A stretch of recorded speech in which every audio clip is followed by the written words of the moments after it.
generated in real time. It's generative.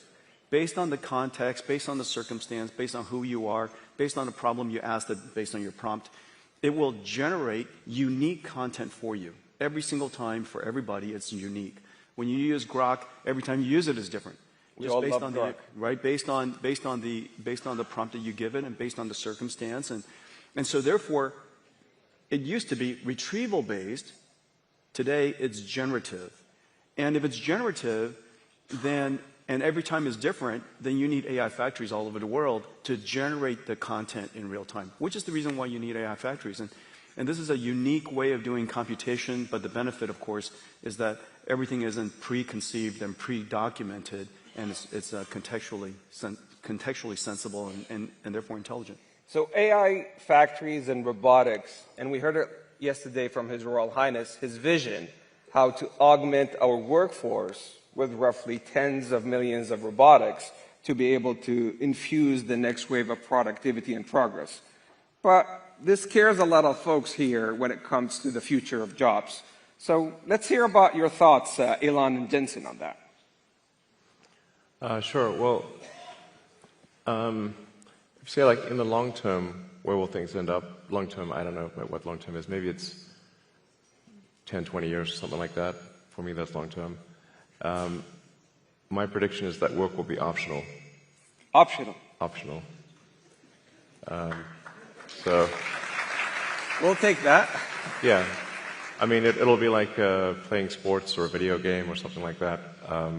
If you want to work, in the same way, like you can go to the store and just buy some vegetables, or you could grow vegetables in your backyard.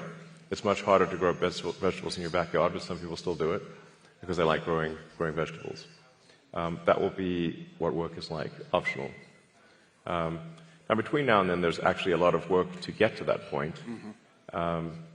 And I always recommend people read Ian Banks' culture books to get a sense for what a probable positive AI future is like. And interestingly, in those books, money is doesn't exist. It's kind of interesting. And my guess is, if you go out long enough, assuming there's a continued improvement in AI and robotics, which seems likely, the money will stop being relevant at some point in the future. Now, there will still be constraints on power, like electricity and mass. The fundamental physics elements will still be constraints. But I think at some point, currency becomes irrelevant. Jensen, any thoughts? By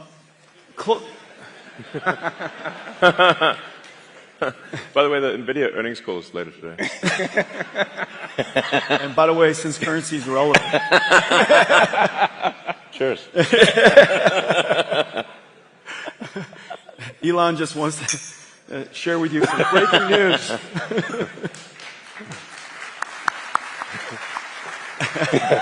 The two of us would like to share some breaking news. Let's see. I would say there's different horizons you could look at. Everybody's jobs will be different. I think that's for sure.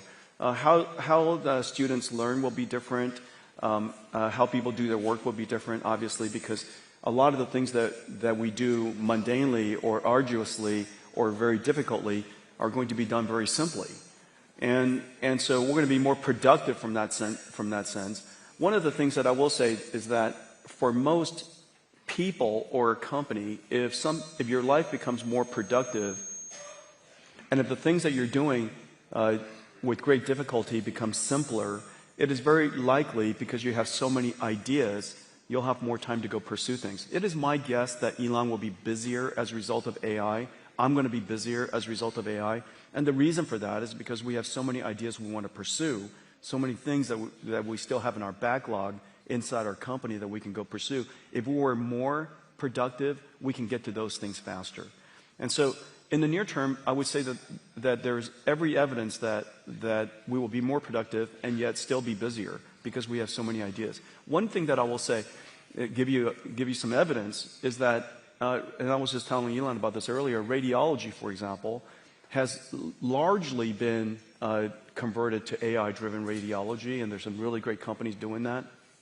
And the surprising thing is the prediction that all radiologists would be the first jobs to go was exactly the opposite. The trend shows that there are more radiologists being hired now as a result of AI. And the reason for that, if you take a step back, it's because the goal of a radiologist is not to study the images. The goal of a radiologist is to diagnose a disease. Now the studying of the images became so productive, they could study more images, study more modalities, spend more time with the patients. And as a result, they were actually accepting more patients. We're doing more radiology all around the world. We're doing a better job with diagnosing disease. And so that's kind of the near-term outcome of AI and productivity. And we'll see what happens long-term. You know, when currency doesn't matter anymore, just, you know, let me know right before. You'll see it coming. You'll see it coming. We text often, so just yeah, we do. Yeah, just text it out. Well, yeah, let me know. I kind of agree with both of you, because if you look at every technological trend, every general purpose technology has been net new positive for the globe, for humanity, and so forth. And let me share with you two case studies. And Your Excellency, I think it's precisely the reason for that is because all the great ideas from innovators like Elon, that you have so many good ideas that and AI, Jensen as well. Yeah, well, you know, Indeed. thank you. So let me share with you two stories from two Saudi innovators in collaboration with a lot of the great work that NVIDIA does, that Grok does. One is Professor Omar Yagi. All right. Let me say that again. One is Professor Omar Yagi, who is... I might need to move the mic. All right. Cool. Here, come on, we'll share this one. All right. So now, Get closer. let's try this one more time. So one of them is Professor Omar Yagi, who's the first American Saudi to win a Nobel Prize in creating new chemistry. And the way he has done that, he has leveraged your AI accelerators and models like Grok to be able to create new chemistry when it comes to metal organic frameworks. Those are metal ions that are positively charged with organic linkers to be able to effectively create a sponge with 0.33 nanometers pores to capture water from air and also to capture carbon dioxide.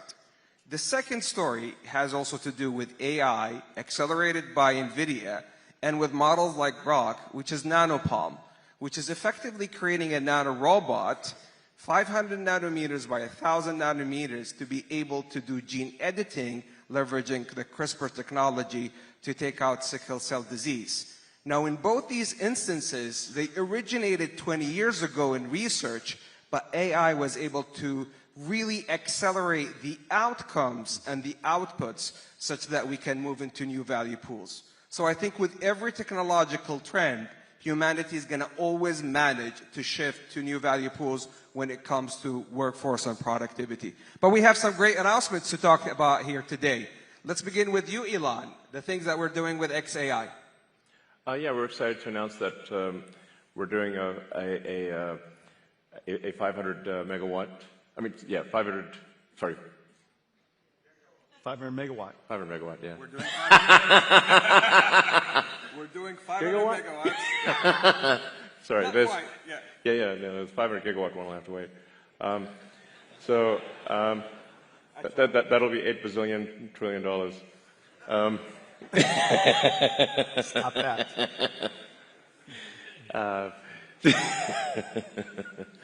So yeah, we're doing a XAI, and the Kingdom of Saudi Arabia are doing a Humane, 500 megawatts, starting with 50 megawatts phase one, and we're doing it with NVIDIA. Yes. Congratulations to the Humane team, to Tariq and team, such a fantastic job. Jensen, I think we're also doing some great announcements this week. We are? Yeah. Well, we're announcing all kinds of things. Our partnership with Humane is going incredibly well. First of all, we work together to get this company started and off the ground, and just got an incredible customer with Elon. Could you imagine a startup company, approximately $0 billion in revenues, now going to build a data center for Elon? 500 megawatts is gigantic. This company is off the charts right away. In addition to that, we're working AWS, as you know, is also Congratulations to the Humane team with AWS, starting with 100 megawatts with a gigawatt ambition and counting. So AWS is also coming to Humane. We're working with Humane on Omniverse digital twins. As you know, that AI is not just, just agentic AI and chatbots and cognitive AI is incredibly important to the world. But AI applies to everything, chemicals and proteins and genes and physics and fluid dynamics and particles and, of course, robotics and activation. And we created this world called Omniverse where robots can learn how to be good robots. And it's physically based, it obeys the laws of physics, and so robots can learn in these environments. And we're working with Humane to apply Omniverse to all kinds of digital factories and robotics and warehouses and things like that. And so that's another. We're also working in Saudi Arabia to build supercomputers to simulate quantum computers and using our computers to be the controller and the error correction. Quantum error correction requires an enormous amount of computation, and so we're doing a lot of great work there too. So a big partnership with Humane. They're off the charts, off the ground and off the charts at the same time. This is how we walk the talk in the Kingdom of Saudi Arabia in partnership with the U.S. Yesterday, the President and His Royal Highness announced the AI Strategic Framework and Partnership. Today, we're going big with Elon and Jensen. So thank you for those opportunities. Now, they told me I have time for two last questions. So last night at the dinner, I got a number of questions because it seems that the schedule leaked. And everybody was giving me hints about the last two questions I'm going to do. So the first one was for you, Elon. And there's a big one for you, Jensen. So prepare for that one. AI in space. Is that possible? Yes. If civilization continues, which it probably will, then AI in space is inevitable. You know, I always have to preface that, you know. We shouldn't take civilization for granted. We need to make sure to take care to ensure that civilization has an upward arc. I mean, any student of history knows that civilization does not always have an upward arc, and in fact, civilizations have life cycles. So hopefully we are in a strong upward arc. I think we are for now, but we don't want to take that for granted or be complacent. But the way to think of AI in space is that in order to achieve any meaningful percentage of a Kardashev 2 scale civilization, where you're using even a millionth of the sun's energy, you must have solar-powered AI satellites in deep space. So that once you realize, once you think in terms of a Kardashev 2 scale civilization, which is what percentage of the sun's energy are you turning into useful work, then it becomes obvious that space is overwhelmingly what matters. Overwhelmingly, the sun only receives roughly 1/2 billionth of the Earth only receives roughly 1/2 billionth of the sun's energy. So if you want to have something that is, say, 1,000,000 times more energy than Earth could possibly produce, you must go into space. So this is where it's kind of handy to have a space company, I guess. Sell the book. Easier to cool chips in space, too. Yes. Easier to cool chips in space. Yeah. Yes, there's definitely no water in space, so you're going to have to do something that doesn't involve water. Just hang out. Well, you just got to radiate. That's right. So my estimate is that actually that the cost of electricity, the cost effectiveness of AI in space will be overwhelmingly better than AI on the ground. So long before you exhaust potential energy sources on Earth, long before, meaning I think even perhaps in the 4 or 5 year time frame, the lowest cost way to do AI compute will be with solar-powered AI satellites. So I'd say not more than 5 years from now. Wow. And just look at the supercomputers we're building together. Let's say each one of the racks is 2 tons. Out of that 2 tons, 1.95 of it is probably for cooling. Right. Just Yeah. imagine how tiny that little supercomputer is, right? Each one of these GB300 racks will just be a little tiny thing. And just electricity generation is already becoming a challenge. So if you start doing any kind of scaling for both electricity generation and cooling, you realize, okay, space is incredibly compelling. So, like, let's say you wanted to do, I don't know, 200 or 300 gigawatts per year of AI compute. Yeah. It's very difficult to do that on Earth. The U.S. average electricity usage, last time I checked, was around 460 gigawatts per year average usage. So something like, say, at 300, if you're doing 300 gigawatts a year, that would be like 2/3 of U.S. electricity production per year. Yeah. There's no way you're building power plants at that level. And then if you take it up to, say, a terawatt per year, impossible. Yeah. Like, you have to do that in space. There just is no way to do a terawatt per year on Earth. And in space, you've got continuous solar. You've got you actually don't need batteries because it's always sunny in space. That's right, exactly. And the solar panels actually become cheaper because you don't need glass or framing, and the cooling is just radiative. So that's why I think that's the dream.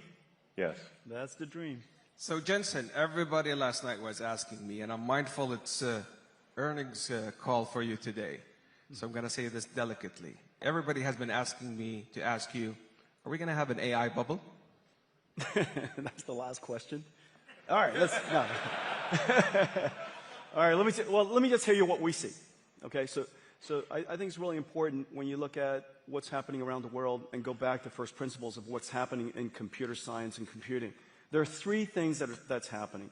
The first thing is that we all know that Moore's law has run its course, and the amount of demand for computing versus the amount of computation we can get out of general purpose computing is really challenging. And so the world's been moving to accelerated computing for some time. We've been pushing this now for over 20 years. Let me give you one statistic. I was just at supercomputing. 6 years ago, CPUs were 90% of the world's supercomputers, top 500 supercomputers. 6 years ago. This year, less than 15%. Went from 90% to 10%, and meanwhile, accelerated computing went from the other way, 10% to now 90%. Okay, so you're seeing that inflection point, the transition in high-performance computing from general-purpose computing to accelerated computing.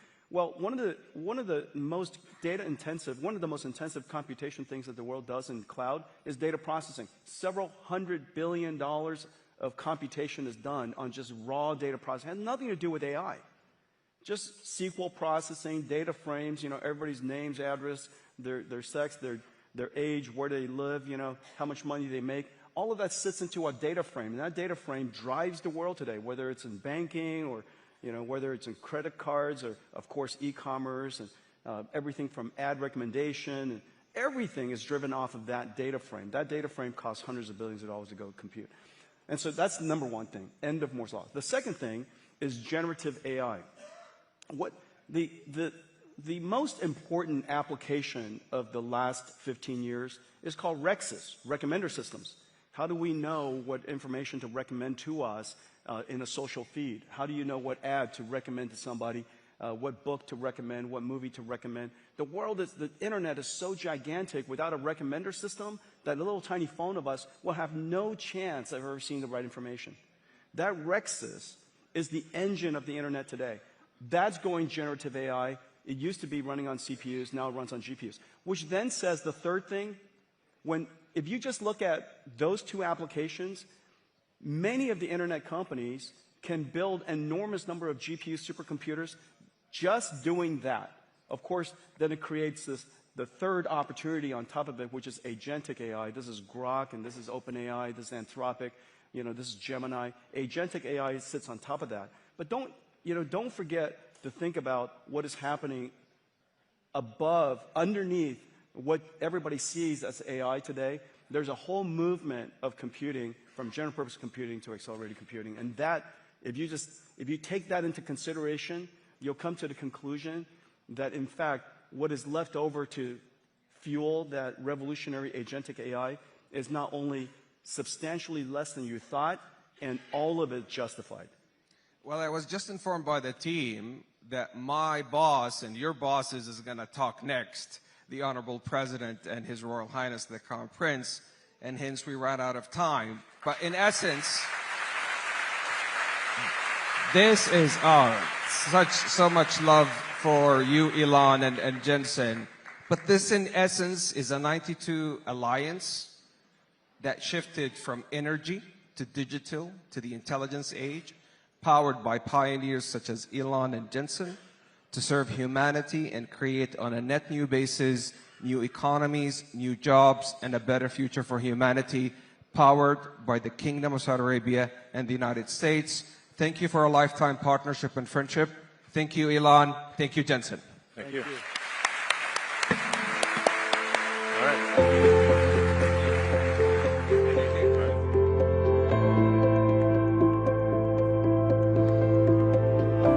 Ladies and gentlemen, what we just heard was a conversation about the future of technology spoken by the people building it.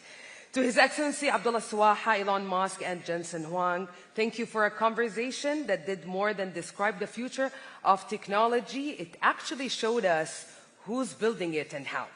And now, ladies and gentlemen, we ask you to remain in the plenary. We will soon proceed with the special address by the leaders. As His Excellency Swaha mentioned, our leaders are about to arrive. So the sponsorship recognition segment will take place after their departure. And I just want to mention that His Royal Highness the Crown Prince Mohammed bin Salman bin Abdul Aziz Al Saud will deliver his speech in Arabic. For English-speaking guests, we have live translation devices available for you. Our ground team will be more than happy to assist you. Thank you.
They are not here yet.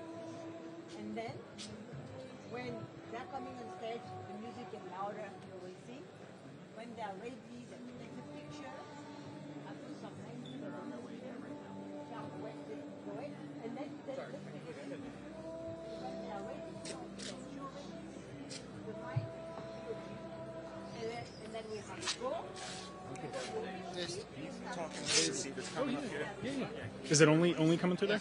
Test, test, test. Microphone check. 1, 2, 3, 4, 5, 6, 7, 8. 1, 2, 3, 4, 5, 6, 7, 8. I don't know. 1, 2, 3, 4, 5, 6, 7, 8. Microphone check. 1, 2, 3, 4, 5, 6, 7, 8. 1, 2, 3, oh, there we go. 3, 4, 5, 6, 7, 8. 1, 2, 3, 4, 5, 6, 7, 8. 1, 2, 3, 4, 5, 6, 7, 8. 1, 2, 3, 4. I think that's good. Good. I think we're good.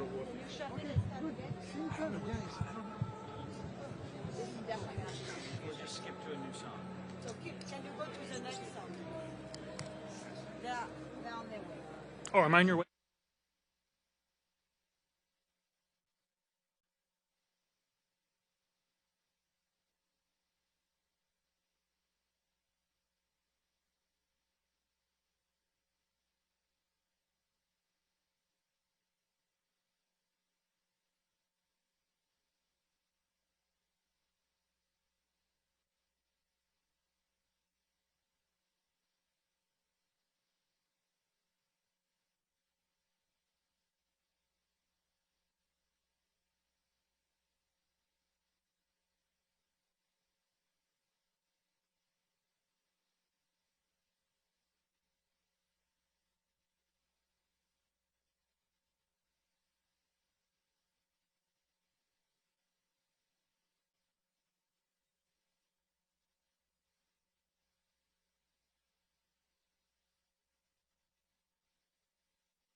الذي انعقدكم فخامة الرئيس، حيث وضعنا الأسس لشراكة تقوم على النمو والتنويع الاقتصادي والابتكار، كما وقعنا وثيقة الشراكة الاقتصادية الاستراتيجية بين بلدينا في خطوة تاريخية لترسيخ التعاون الاقتصادي. واليوم يسرنا توقيع اتفاقيات ومشروعات استثمارية جديدة تتضمن قطاعات الدفاع والطاقة والذكاء الاصطناعي والمعادن النادرة والقطاع المالي، مما سيسهم في توطيد فرص وتوظيف فرص وظيفية كثيرة في بلدينا والنمو الاقتصادي في بلدينا.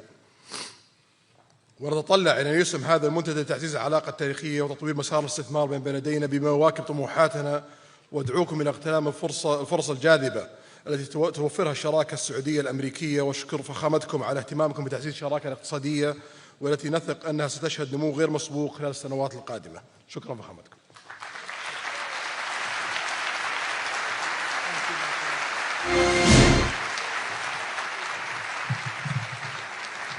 Well, thank you very much. And it's great to be here today at the U.S. Saudi Investment Forum. Great group of people. The biggest, you got the biggest in the room. But some of the most talented, maybe most importantly, the word talent, successful and innovative business leaders anywhere on the planet. Whether you have come from near or far, we're delighted to have you invest right here in the hottest country anywhere in the world. Every leader is saying the United States we're the hottest country in the world. We're going to keep it that way too. But this has been, according to those that seem to say it, and I will say it, I would never say a thing like that because I want to be very modest. I always want to be modest as I can. They say this has been the best 9 months that any president has ever had. I'd say that's pretty good, right? But we've had a great 9 months. Now we have to do it more than a few more times. We just have to keep it going. We'll keep it going. I want to thank my friend, a great gentleman, Crown Prince Mohammed of Saudi Arabia, for his bold leadership and deep commitment to the ties between our two countries. Thank you. Thank you. Great gentleman. Yesterday we had a phenomenal visit at the White House celebrating the 80-year bond between the United States and Saudi Arabia. We ended with an unbelievable show last night in a room that was far too small, but the next time you're here, you'll have a much bigger room. It's gonna be much bigger. I made more enemies last night by we had 119 people. That was a record for the room. So they've wanted for 150 years. They've been clamoring for a ballroom at the White House, and we're giving them one. We're giving them one plus, and it'll be something. But you'll be here. You'll be among the first, if not the first, if you'd like. You know, we'll work it out. But you had a lot of people that wanted to be there. They really would have witnessed something that was really incredible. The entertainment last night was incredible, including our great opera singer, but including the military, the talent and the military musically is also incredible. So it was great to be with you last night. I think it was something to behold. We officially designated the kingdom yesterday as the major non-NATO ally. That's a big deal. That's actually a very big deal.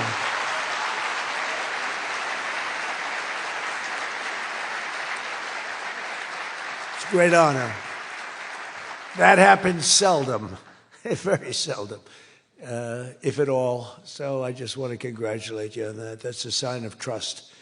We signed a historic strategic defense agreement yesterday also, and that's something that is likewise very rare, and it's a very honored company that you're in. And we're going to be selling Saudi Arabia some of the greatest military equipment ever built. We build the best military equipment in the world by far. That's why we do the most business, including nearly 300 American-made tanks is what you're buying, among many other things, the airplanes, and we're working on getting that approved very quickly. It's already approved, but don't worry.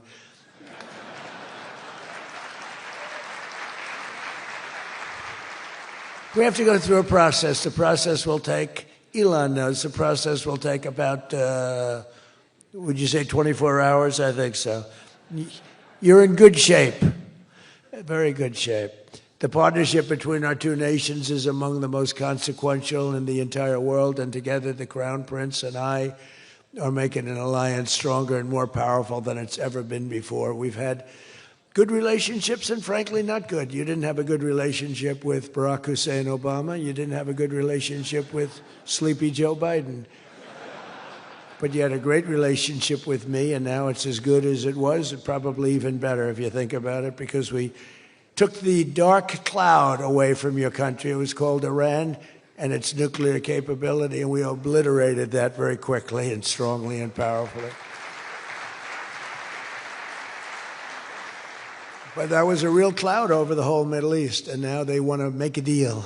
They want to make a deal. They want to see if they can work out a deal with us, and we'll be doing that probably. But that was a terrible cloud that you had to live with for a long time.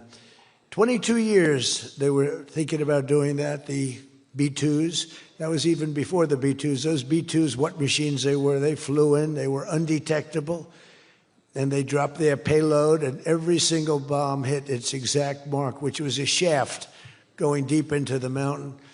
And every single one of them hit, and it was total obliteration. And then I was criticized by some of the fake news for saying the word obliteration was too strong, perhaps. They had no idea. Nobody saw it. 3 days later, when the Atomic Energy Commission went, they said it was total obliteration, beyond obliteration, they said.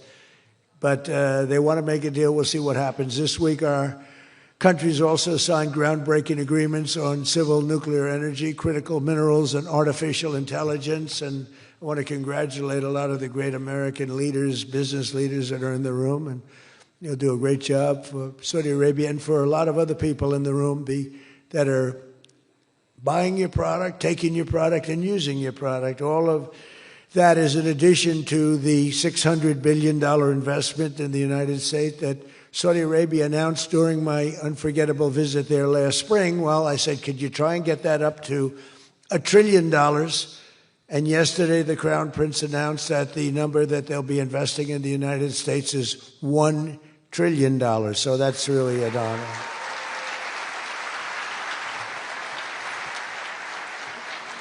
And we just took a picture backstage with some of the great business leaders and some of the great people, friends of mine from your country, and beautiful picture. And while we were taking the picture, I said, could you make it 1.5 trillion?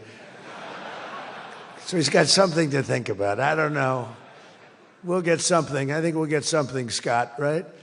But many of you in the room are playing a key role in making these projects happen, and we're told that $270 billion in agreements and sales are being signed between dozens of companies, and that's just happening today, $270 billion. That's big stuff. So on behalf of the thousands of American workers who I care about most, I want to thank you for bringing all those jobs and all those great opportunities to America and bringing great wealth to America. We've become a very wealthy country. We have a couple of little things. We're waiting for a decision. We hope that's going to be good, but if it's not, we always find ways, we find ways, but we've done things that nobody thought were possible, and we're taking in trillions and trillions of dollars. Tariffs have been, frankly, the best thing that's ever happened to our country. They've always been used against us, and we never had people that were smart enough to use them in the opposite direction.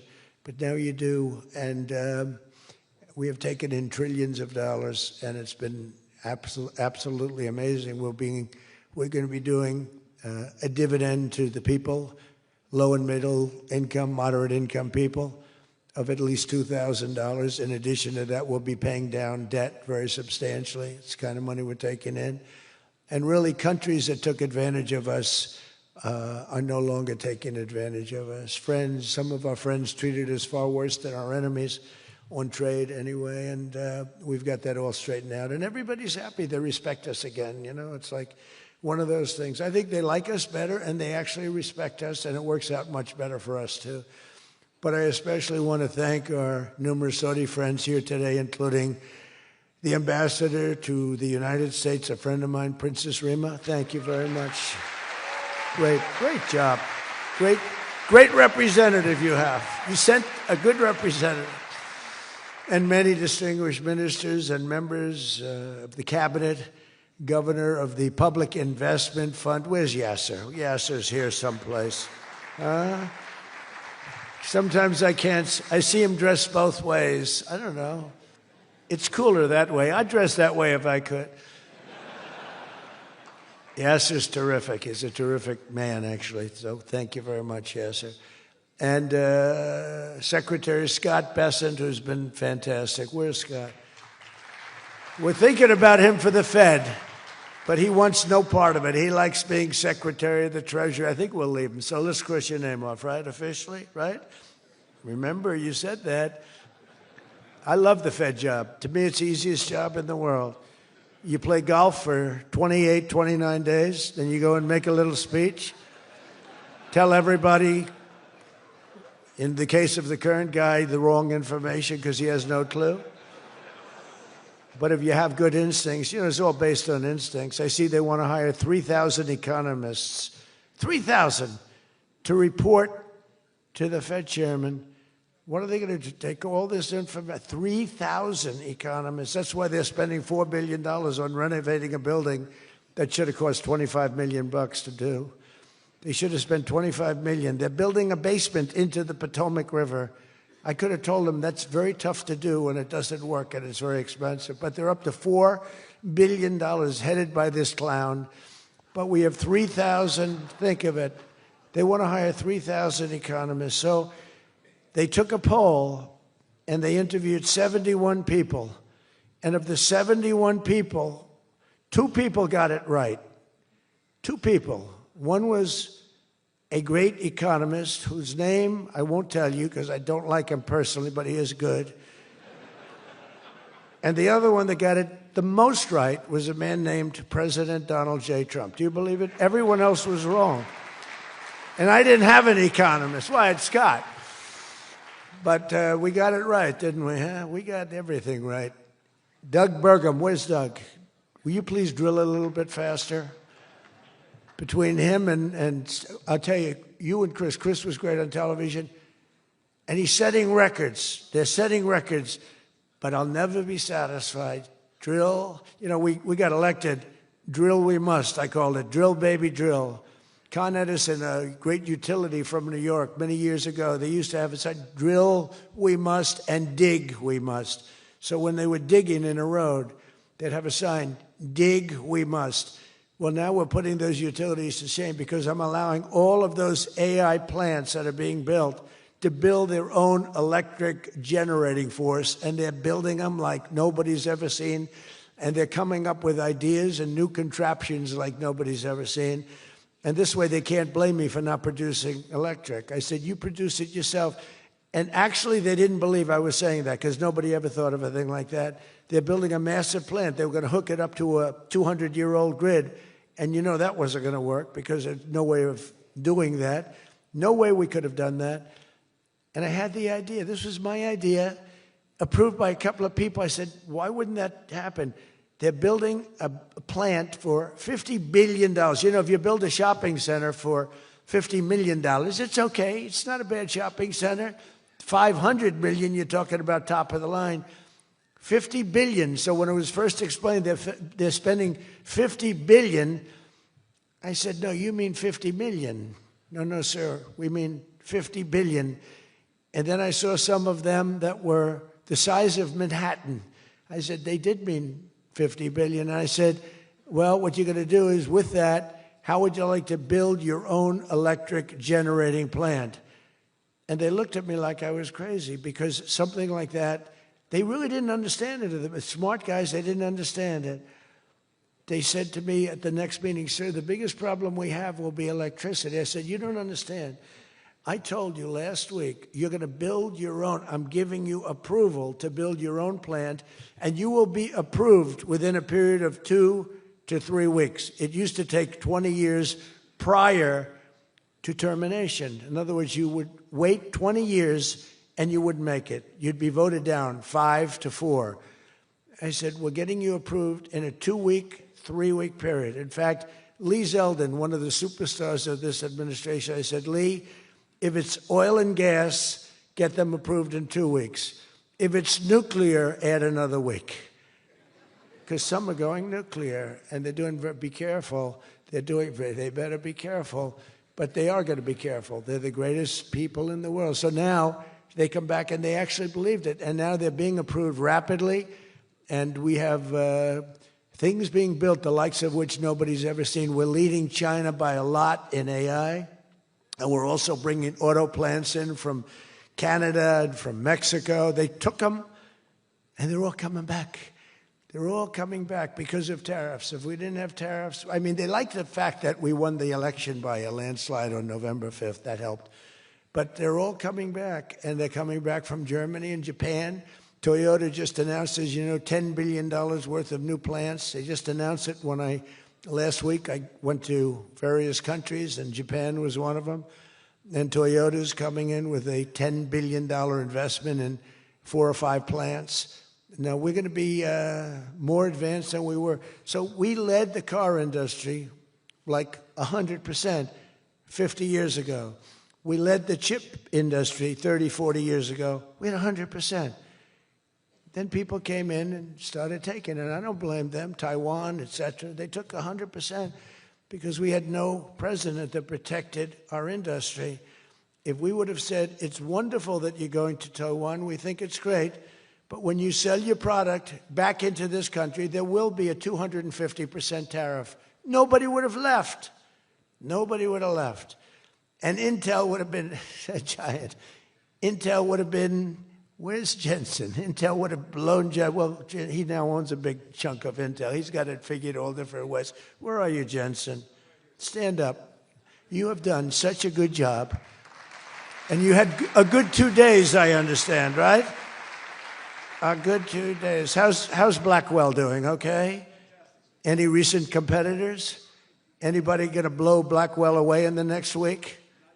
They say 10 years. I don't know, maybe 2 years, 3 years. But you will not be stopping there. You'll be going further fast, right?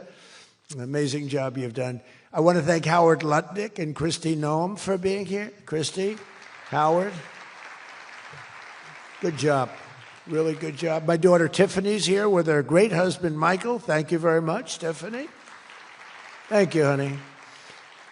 She was a great student. She went to Georgetown. She was a great, great student, and she finished really right at the top, and we were proud of you. And she was so proud, and her graduation got canceled because of COVID. But I say if her name were something else, they probably wouldn't have canceled it. They didn't like that she did so well in school. They weren't happy about it. I say they canceled your graduation because you were a great student, and they didn't want, but other than that, I have no problems. You see, I don't take anything personally. Anyway, great job. And of course, hundreds of the top minds in technology, finance, and private enterprise from both Saudi Arabia and the United States. But my message to all of the leaders and investors with us today, and they are the best in the world, is very simple. Under the Trump administration, America is back and America is open for business. And America is actually stronger than it's ever been before, ever. We rebuilt the military in my first term. Foolishly, we gave a little bit to Afghanistan, but not very much compared to what we built. But now we're building it at levels that we've never done before. And in addition to that, we're sending a lot out to our allies, and we're making it possible for them to get it. I want those companies to build more plants, to build it faster. We want them to build it faster. The biggest problem we have is we have a backlog because it's so good. Every country wants our missiles, our jets. They want everything we have, and we got to go faster. We just have a new plane, the F-47. It won a very strong competition. It's the newest, and that was won by Boeing. By the way, Boeing is doing an amazing job of coming back. Kelly is doing a great job. They're really moving, and it's really great to see. But they won the competition for the jet fighter, and they say it reaches levels that has never been reached, both in terms of stealth and speed and everything else that they go by. So they're just completing their factory, and they've already started work on the F-47. How did that number get chosen? I don't know, but I didn't pick it. I did not pick it. It was said, sir, we'd like to present you with the F-47. I said, that's an unusual number. How did you pick that number? After 4 years of economic nightmares under the previous regime, sleepy Joe Biden, he was a sleepy guy, wasn't he? Think he would have been here today? I don't think so. Americans have rejected the failed, and they were really failed, far left models that you were looking at of high taxes and massive spending, soaring costs, crushing regulations, and trillions of dollars in green new scams. Everything was a new scam, green, green, green. Look, I'm all for the environmental everything. I'm all for climate change. You know, they have new word, climate change. It used to be global warming. It's global warming. Well, that didn't work because it started coming down. They did the global cooling thing. Then they just said, we can't keep up with this. It's too much. So we'll go, perfect words, climate change. They're covered. If it rains, if it snows, if it's warm, it's climate change is destroying the world. Remember? The world was supposed to have been gone 2 years ago. They gave us 12 years, Howard, to live, right? 12 years. But that was 14 years ago. The world was going to burn up, but it got actually much cooler. They know these people. It's a little conspiracy out there. We have to investigate them immediately. They probably are being investigated. Their policies punished success, rewarded failure, and produced disaster, including the worst inflation in our country's history. We had the worst inflation in history, and now we have a beautiful normal inflation. It's going to come down over the next few months a little bit more, but we have a nice normal inflation. We had the highest inflation in the history of our country. 9 months ago, our country was dead. But now America is the hottest country anywhere in the world. We're the hottest country. I don't care what country you're with. America is the hottest country considered. And we did this in a period of 9 months. We're a little longer than that, but it took me about 2 weeks to get started. We're rewarding those who build and create, invent, and invest in the USA. And you know, our big, I call it the great, big, beautiful bill. It's the biggest bill ever passed in the history of Congress. And Scott and I and all of us, we sat down and we said, let's do it, along with the Speaker and John Thune and everybody, said, let's do it all in one bill. And a lot of people were they said, you'll never get it approved. And we didn't have a huge majority. We had a huge presidential win. We won everything. We won all 7 swing states. We won the popular vote by millions. We won everything. But the one thing, we won one, it's called districts. The country has districts, and we won in terms of districts 2,750 to 550. And that's why when you see the map of the election, it's the whole country, it's all red, and it's pretty amazing. 2 little blue streaks on the right and on the left, and they're very little and getting smaller. But it's been pretty amazing. But in 4 long years, Joe Biden secured less than $1 trillion. In 9 short months, I've secured $18 trillion to rebuild our factories, create hundreds of thousands of jobs, and bring back those beautiful words, made in America. So think of that. He did less than $1 trillion in 4 years, and in 9 months, we've done more than $18 trillion, okay? That's called success. And we think that by the end of the first year, it'll be over $20 trillion. So, and thank you very much. You helped with that little boost you gave us, that little increase. We appreciate it so much. We appreciate you. So it's just one example. Under the deals being signed this week, workers at GE Aerospace, I think he's here. Where is he? Stand up. What a job you've done with your new engines. And where are you? You're there. It's not a very good location for you. I thought you have been amazing. Great new engine that's supposed to be more efficient, more powerful, and less costly. That's not a bad combination. But GE Aerospace will soon be delivering dozens of new airplane engines for 787 Dreamliners in Saudi Arabia's commercial fleet. Big order. It was a big order just secured. Every new job and every new factory created by these announcements builds up our middle class and it really strengthens the industrial backbone of America. And, you know, I view it differently. I used to view it as it's great, great, great. The stock goes up. I view it, everything is jobs now because I don't care. I care about jobs. And we have more jobs. It was just announced. We have more jobs right now than we've ever had in the history of our country. Those are big numbers. You know, it's like crazy. It's just a great stat. More jobs today than we've ever had in the history of our country. And we're going to be producing a lot more are coming. In my first term, we built the greatest economy in the history of the world, and now we're do it again. But this is really bigger and better and stronger. The first term, we had what was considered the best economy that any president has ever had. That's nice. And we got hit with COVID, remember? And we did a great job with COVID, but that was a horrible thing for the whole world. The whole world suffered. Your country suffered. Everybody suffered. And despite that, we had the greatest economy. And before that, forget it. We blew it off the charts. I'll never forget, I met with pollsters the day before I got the news about COVID, but I met with two pollsters because we were starting to think about the next election. They said, sir, if George Washington and Abraham Lincoln came back from the dead and they aligned and they went for the president, vice president as a combination, you'd be beating them by 25 points. And then the next day I was told that something strange is happening. There's a lot of death being reported in a certain country. I won't tell you which one because that country is well represented here. But you know which one. And thousands and thousands of people are dying. And I said, that's strange. What would that be? And it turned out to be a disaster for the world. There's, you know, nothing has been seen like that since 1917.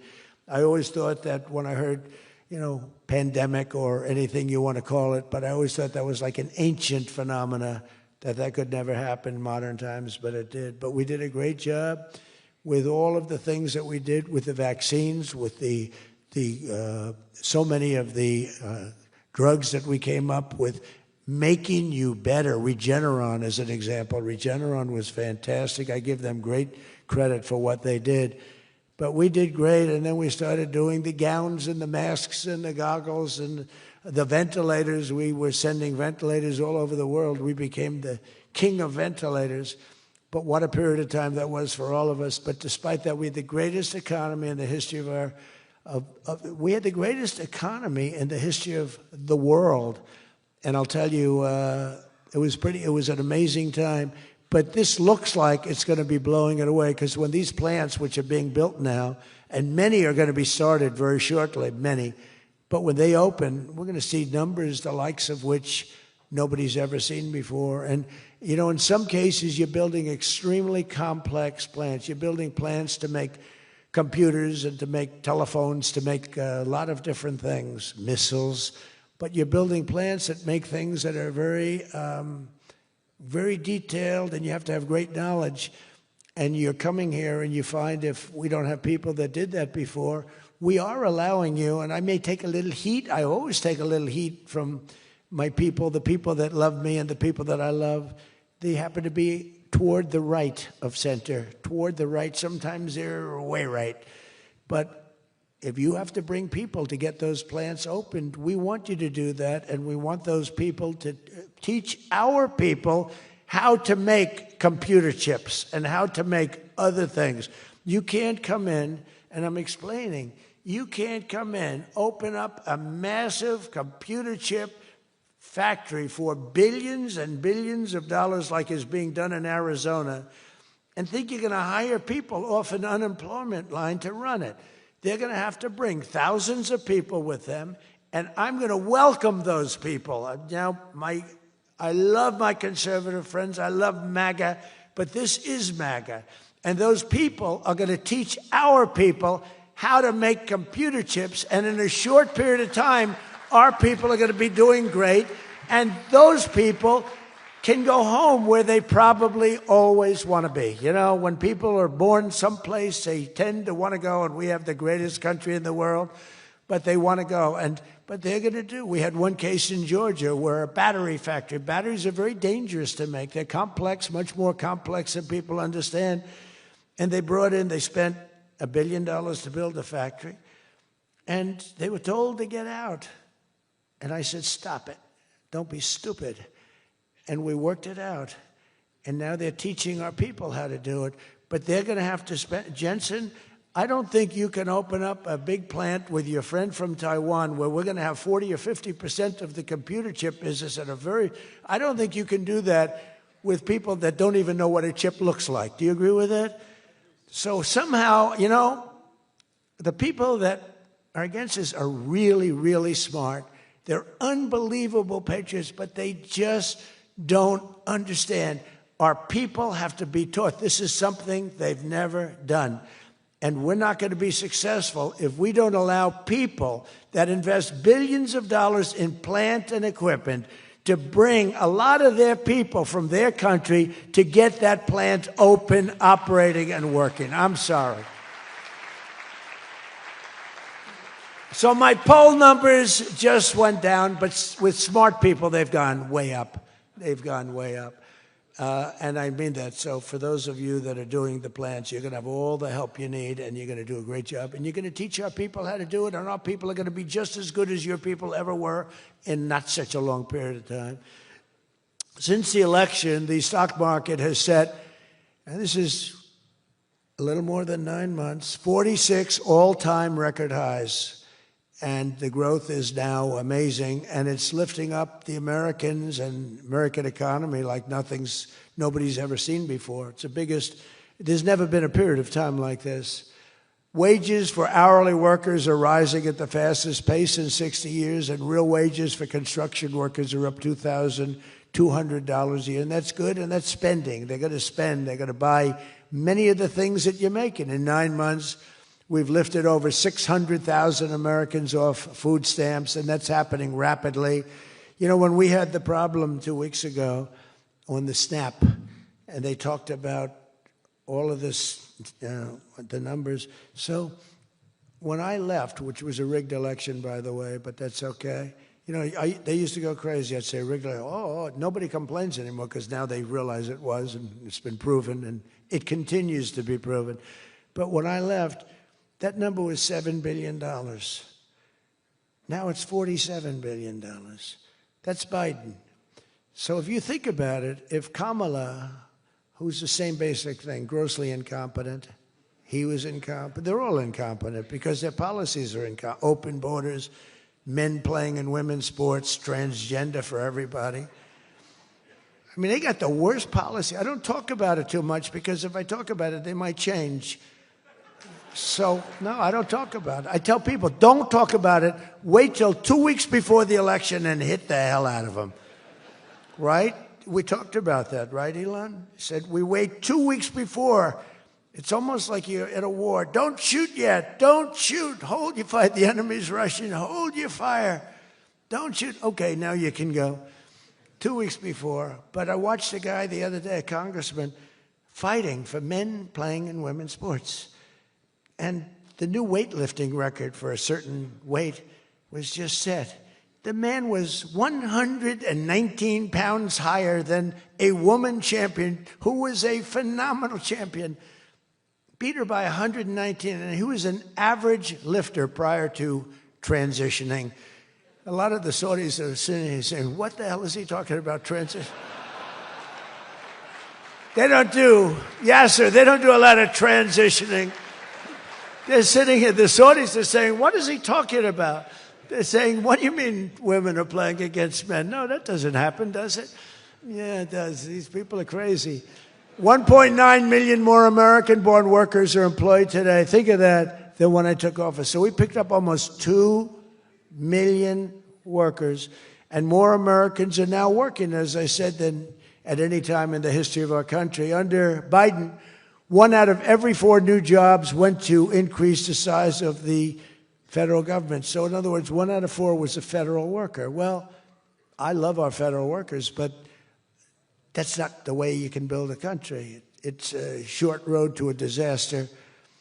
Under my administration, 100%, think of that, of all new jobs created came out of the private sector. In fact, the federal government, we cut thousands and hundreds of thousands of jobs out of the federal government. Now, if I wanted to do something for purely political reasons, I'd say, Susie, let's hire a couple of million federal workers. And you know what happened? Unemployment is unbelievable. We don't do that. They did that. They used to hire workers in order to fudge up the numbers. The federal workers. By the way, Susie Wiles, most powerful woman anywhere in the world by the biggest, most important magazine. Susie Wiles, she had a father, Pat Summerall, the great announcer, football. He was a great football player, became an even greater, the voice of the NFL, and he was supposed to be a tough cookie, and I believe it 100%. Most powerful woman in the world. She can take out a country, take out a country with one phone call. That's power. I don't know if I could do that, but she could. Thank you, Susie. Do you feel good about the job you're doing? Huh? She's never going to be satisfied.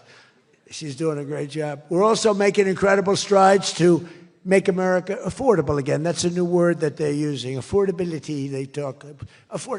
They had the worst inflation in history. They had the highest prices in history. The country was going to hell. The only thing that we're going up in is our stock market, okay? The only price that we really have, I mean, we're bringing prices down, but they came up with a new word, affordability. And they look at we are all about affordability, and everyone assumes that that meant that, no, their prices were high. If you look at the numbers, since I took office, core inflation is now below 2.7%. It was at numbers that nobody had ever seen before with them. Walmart just announced that the cost of their standard Thanksgiving meal is reduced by 25% this year from last year. So they make, look, the Democrats, I don't know, some of you are probably liberal Democrats. I don't know about in your country. I don't know if you know that word, liberal. The word liberal doesn't exist. But they have a new word now. You can't use liberal. You have to use the word progressive. And I don't like using it. It's a beautiful word, progressive. Progressive, that's not them. They're regressive. No, they're regressive. Think of it. So if I don't get in, we have $20 trillion. Let's say she gets in. Instead of $20 trillion, you'd lose $10 trillion, and your welfare and other benefits would go up by 30%. Look at SNAP. Look at what happened there. From 7 million to 47. From 7 billion to 47 billion. It would be that. So we would lose business. Countries and companies and people would flee our country. They would flee, and all of the other things would go up. In other words, would end up with a shell of a country, and I'm being nice when I use the word shell. This country would have been in big trouble, and I don't want to get him in trouble, but that gentleman right there, the most respected man in the room, that's today because we're here. Most respected man, I have to say that. Don't worry, when I'm with other countries and the leaders sitting there, I say the same about them. Don't worry. Don't get carried away.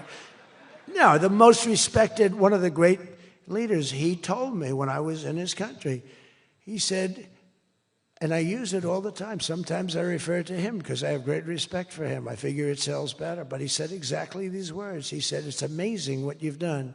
1 year ago, your country was dead, and now you've got the hottest country in the world. That was, you were the first one that said that.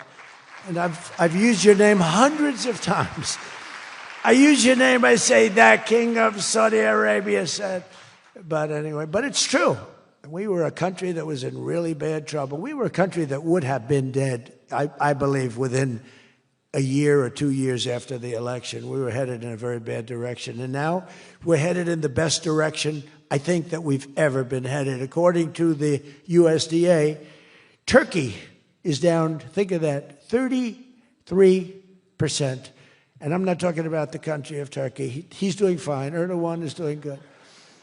Just want to, I don't want him calling me. I'm not down 33%. He's a friend of ours. We got to take care of our friends. Since March, egg prices are down 86%. Think of 86%. Many other prices are down in a similar number. When I first came into office, my first 3 days, I had a news conference. And they started screaming at me. Those people, that's a lot of people back there. Look at all the fake news. They started screaming at me, eggs, eggs. I didn't know anything about it. I said, what's going on with eggs?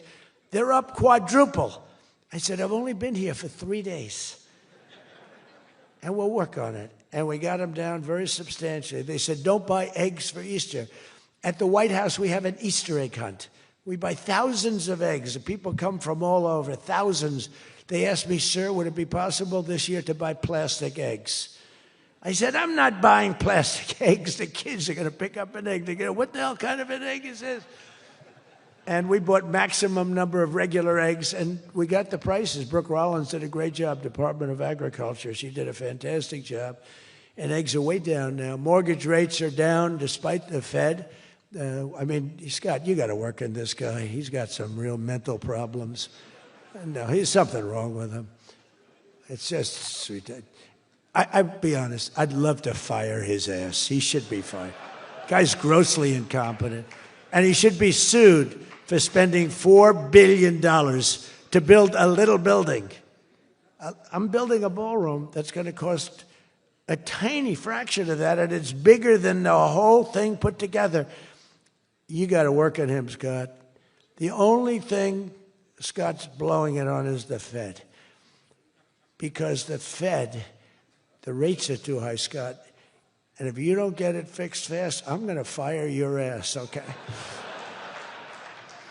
I can't tell you, Scott, sir, don't fire him. Sir, please don't fire him. He's got 3 months to go. Don't fire him. I want to get him out, Scott. Please. He's the voice of reason. You're very lucky you have him, I'll tell you that. Done a good job. I think Howard's a little bit more for firing him. Right, Howard? I think Howard would say, get him the hell out of there. Anyway, well, congressional Democrats wanted the largest tax hike in history. They wanted to raise your taxes by 42% of you, 44%. I proudly gave you the largest tax cuts in American history. Don't forget, the great big beautiful bill doesn't kick in until January 1st. So all these numbers that you're reading about, all these great numbers, that's without the tax cuts. The tax cuts take effect on January 1st, and that's no tax on tips, no tax on overtime, and no tax on Social Security for our great seniors. Even people that go buy a car, they've never had this. You know, middle-income people don't know what the word deduction is. They don't know. This room, they live on deductions. Me too. How much of a deduction do I get? We all live on it. Middle-income people, they don't know about that. They don't really have deductions. We're giving them a deduction on the interest if they buy a nice Tesla car and they borrow the money. You're so lucky I'm with you, Elon. I'll tell you, has he ever thanked me properly? Although I do let him buy other than electric cars, but these are minor details. You know, we had a mandate, which even Elon thought was ridiculous, that everybody has to have an electric car by 2030. And once, fortunately, he said, that's a ridiculous thing. So I keep quoting, but I'm giving them a deduction. Now, Elon would like to have it differently. A deduction only if you buy a Tesla, right? But we'll let it be for everybody. But think of it. You get a deduction on the loan, on your interest payment. I think that's going to be an unbelievable boon to car sales. I think it's one of the biggest things, and we'll see, but I think it's going to be. And the biggest thing I've done for business and jobs is deductibility, where all of that money that you're spending, 100%, think of it, expensing for all new equipment purchase, factory construction, including structure. Every single thing you're allowed to deduct, expensing 1 year. And that's what made our first tax bill, in my opinion, more than anything else, bringing your money back in. We have that, we have everything. Trillions of dollars, hundreds of billions, but trillions of dollars. Apple alone, Tim Cook brought in hundreds of billions of dollars. You couldn't do it under the old tax code. You'd have to pay so much tax, and just the bureaucracy of it. We made it very simple. We charged a fair rate, and we took in billions. Well, we have that. But the expensing, to me, was the thing that made it so successful. And the other thing is all of those tax cuts that we got, that was the largest tax cut in history. On top of adding to those cuts, we extended the original tax cuts. If we didn't extend, you would have had about a 58% tax increase from that point, and we were able to get that extended. So I want to thank the Speaker of the House, and I want to thank John Thune. And a lot of people thought that bill, because we put everything into that one, we took 4 years' worth of things, and we put them into the great, big, beautiful bill. And we got it passed. It was close, like about a quarter of a vote. It was on fumes. We thought for a couple of moments we were not going to be able to get it. Then we would have had to have it in 9 or 12 or 14 different bills. And I don't think we would have gotten many of them approved. We would have gotten some easily approved, but some we would have gotten no votes on. By putting it all together, we got everything. And it was a great job, and I think someday it's going to be appreciated. But among other things, it's the biggest tax cut in history for people and for businesses. So just enjoy it, and think of me every once in a while when you're hiring new people and making a lot of money. You just think about us. But I'm cutting a record number of job-killing regulations. That's the other thing. And I've already slashed more than $1 trillion worth of regulations this year. My last term, I gave the largest regulation cut in history, and now we're doing it again. In fact, for every new regulation, they're mandated to cut 10. And so far, it's for every new regulation, they've cut 30. So they have the idea. And very importantly, we stopped Joe Biden's radical crusade to kill oil and natural gas. Somehow, I don't think Saudi Arabia would like me too much if we could decide to kill oil and natural gas. There's nothing like it. It works. Windmills don't work. Other things, I don't want to get into it too much, but they don't work. What does work is natural gas, oil, nuclear, and other things. But the windmills are a disaster. I am the biggest negative person on windmills. They ruin your locations. They ruin. When I look at some of these countrysides that are littered with windmills, and every time it goes around, you lose money. The country loses money. It's a disaster. And I just hope that some of these countries that are losing their ass, we have countries that are going bankrupt because they're putting windmills all over the place. You're supposed to make money with energy, not lose money with energy. And we talk about oil, and we talk even clean, beautiful coal. I said, you're not allowed to mention the word coal unless you precede it by saying clean, beautiful. So I have my people in the office, they're talking about coal, right? And they're going, sir, a clean, beautiful coal is doing very well, sir. And then 2 minutes later, clean, beautiful coal. Then he mentions the third time, sir, coal. No, it's clean and beautiful.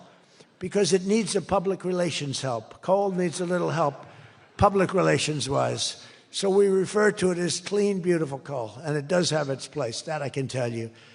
But we're streamlining permitting for all new energy projects, all new mining projects, and what used to take 28 days is now down to very little. But we had times when, not 28 days, we had times when things would take 14, 15, 16, and even 20 years to get approved. We have a maximum day, 28 days. That's the maximum it'll take. It'll never take more. You can come in with $1 trillion factory. You can come in with what it takes, a maximum of. You don't have to go years and years and years, be abused by bureaucracy. If you build a plant now, you're going to have your plant done within 28 days. And a lot of you are all, because I see everyone shaking their head, you're all agreeing. We're getting you approved by very smart people quickly. You know, when you used to walk in with plans done by the best engineers in the world, thousands of pages, and drop them on some guy who's been there for 28 years approving environmental impact statements, and he's looking at pages that he's never seen, and he's supposed to approve it. He has no idea what the hell is in those pages. So we know what we're doing. We're going to get maximum is 28 days. That's why we have so much under construction, and people can't believe it. They can't believe it. And again, remember what I said, most important thing, you're building your own electric plant. You're really becoming a utility in addition to doing what you're doing. but you're building all of the excess, all of that energy, all of that electricity is being built, and your excess electricity you can sell back to the federal grid. So we even make it there. Under the deals being signed this week, the world's two leading energy superpowers, America and Saudi Arabia, are partnering on energy like we've never partnered before. American Saudi companies represented here today are joining on liquefied natural gas, infrastructure, constructions, and making both of our energy sections, our sectors are becoming so strong. Just a quick story. In Louisiana, when I first time I got there were two massive LNG plants. One was under review for 14 years and was being rejected. The other one was for 18 years. The people of Louisiana, Doug, you know exactly what I'm talking about. And one was $20 billion, one was $24 billion, like the biggest things, like 3 Empire State Buildings lying on its side. It was massive. And I said, whatever happened with those plants? Well, sir, they're under review. How long has it been? 14 years and 17 years. And they had given up. Massive investments were being made by other countries and the richest people. They couldn't get them approved. I got myself involved. Right, Doug? The first one, I got approved in 1 day. The second one, I got a little cocky. I took my time. It took me 1 week. And they're both operating today, and they're tremendously successful. I got one. Think of it. After 14 years, I was in office. I got involved. I got it done in 1 day. And it's been a tremendous success and made a lot of money for our country and for a lot of other people. And the other one took 1 week to get done. That one was under review, I think, for 14 or 15 years, both of them. So I'm very proud of that, actually. I also proudly ended the ridiculous Biden-era restrictions on artificial intelligence, and we will work closely with friends and partners like those in this room to build the largest, most powerful, most innovative AI ecosystem in the world, and we are going to work it so that you'll have a one approval process, not have to go through 50 states in the United States. You know, you can't go through 50 states. You have to get one approval. 50 states is a disaster because you have one woke state and you have to do all woke.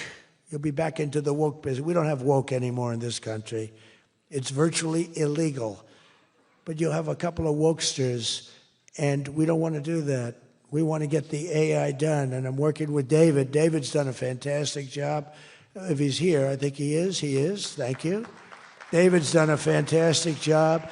But we want one approval, one, and hopefully you have the right guy in the federal government. Hopefully you have the right president, but you have one approval, one approving body, not 50, not, hundreds of people all over the country looking at what you're doing. And basically you're forced to take the worst and the most onerous, right, Jensen? Are you happy with that, Jensen? Thank you. If Jensen's happy, I'm happy. But what's very important, we have to do that. And we have a couple of very good, very well-meaning senators that think every state should have a right to approve. We're not going to do that because that will not allow you to do what we have to do. And we'll get that straightened out.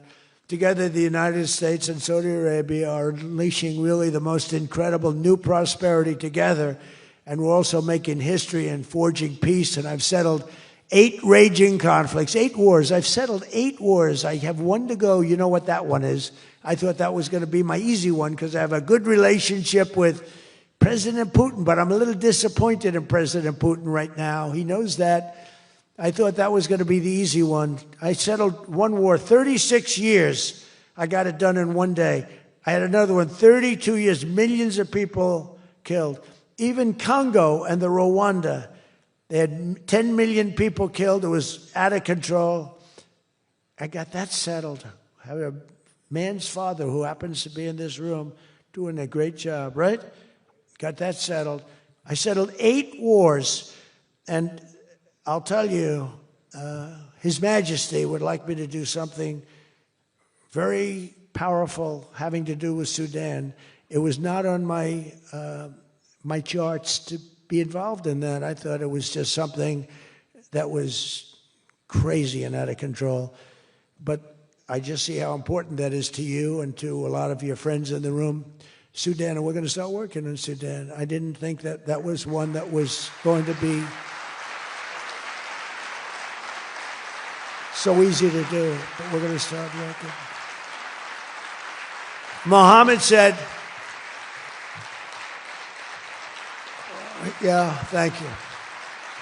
Thank you to you. No, it wasn't on my charts because I'm good at settling disputes, and I've always been. I've done very well with that over the years, even before this. But I was talking about the different wars, and look, India, Pakistan, they were going to go at it, nuclear weapons. I said, that's okay, you can go at it, but I'm putting a 350% tariff on each country, no more trade with the United States. No, you can't do that. I said, I'm going to do it. Come back to me, and I'll take it down, but I'm not going to have you guys shooting nuclear weapons at each other, killing millions of people, and having the nuclear dust floating over Los Angeles. I'm not going to do it. They said, we don't like that. I said, I don't care if you like it or not. So I was all set. I told Scott, 350% tariff to settle that war. If you don't, we'll make a nice trade deal. They were in the midst of a deal. Now, no other president would have done that. Another guy would have, like Joe Biden, doesn't even know what countries we're talking about. He wouldn't have any idea. There'd be no tariffs, no nothing. Just the whole world would go to hell. But no, I used tariffs to settle all these wars. Not all of them. 5 of the 8 were settled because of the economy, because of trade, because of tariffs. So I did this. But, and then I'll tell you what, the Prime Minister of Pakistan called me. Thank you very much. He actually said, I saved millions, and he said it in front of Susie. He said, President Trump saved millions and millions of lives. He doesn't even know that, but he saved millions of lives, and he talks about it. And I got a call from Prime Minister Modi saying, we're done. I said, you're done with what? We're not going to go to war. I said, thank you very much. Let's make a deal. But I saved a lot of people, millions of people, on many other wars. Azerbaijan, you know what was happening there? I settled that. That was going on for many, many years. Actually, Putin called me. He said, I can't believe you got that one settled. We've been trying to settle that one for a long time. I said, don't worry about that. Just let me settle your frickin' war, okay? You don't have to help me. I don't need any help. I need help with your war. And it'll get done. But working with the Crown Prince was amazing because he mentioned Sudan yesterday. And he said, sir, you're talking about a lot of wars, but there's a place on earth called Sudan, and it's horrible what's happening. And I viewed it as being just sort of a freelance, no government, no this, no that. And he explained the whole culture and the whole history, and it was very interesting to hear. Really amazing, actually, to hear. And, we've already started working on that, okay? He said that would be the greatest thing you can do. That would be greater than what you've already done. That was your expression. Is that a correct expression? Pretty good. So we're working on that. We started about 30 minutes after you explained to us the great importance of that. I view it differently now than I did just a day ago. But we also... as you know, we had a historic ceasefire. We ended the war in Gaza. And 2 days ago, incredibly, the United Nations Security Council backed the Trump peace plan, and we have a great peace plan. We have peace in the Middle East. This is a strong peace, too. They say, oh, it's tentative. It's not. This is a very strong peace. We have 59 countries signed on.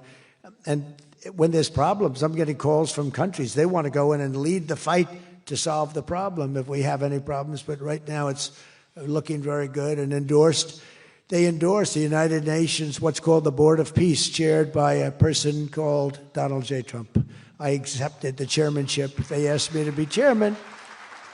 That's what I needed. It's just a little more work, but it's a great honor. That'll be the greatest board ever assembled. Where do you see this board? This board will blow every board away, and I believe we're going to be lucky enough to have the Crown Prince be a very distinguished member of the board, but we're going to have the heads of